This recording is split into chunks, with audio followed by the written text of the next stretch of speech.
waxaan halkan ka sheegaynaa oon ka caddaynaynaa dhibaatooyinkii ka dhacay caasimadan in aan go'aansannay in aan soo afjarno oo dadka shacabka aan u turno oo aan ilaalinno.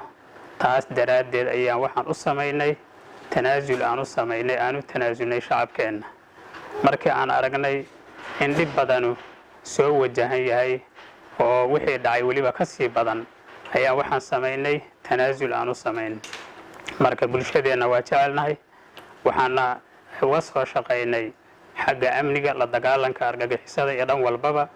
haddana horena dowladda federaalka Soomaaliya amniga caasimadda waa ugu dhiibnay.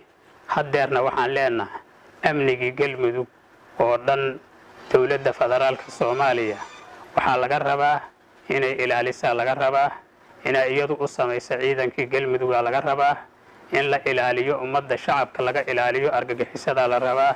mas-uuliyaddaas waxaan rabnaa dowladdu mar labaad inay qaado ayaan rabnaa.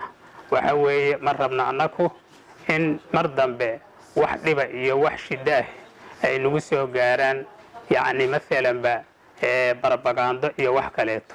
mas-uuliyaddaas dowladda ayaan ku ognahay, ayada ayaan u dhiibnay. kabacdina waxa weeye ayada waxaa la rabaa inay sii habayso oo sii hagaajida ayada laga rabaa. waxa waaye tanaasulkaas waxaan u muujinay shacabkeenna sharafta leh, qiimaha badan leh daraaddiis baan u samaynay oo aan u tanaasulnay oo aan ilaalinay oo wax dhiba aanan la rabinin.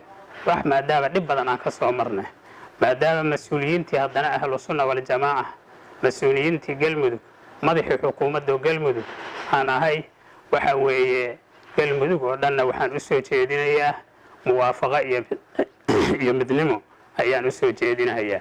marka dhammaantiin waxaan idin leenahay shukran jaziilan baan idin leeyahay. wabillahi tawfiiq.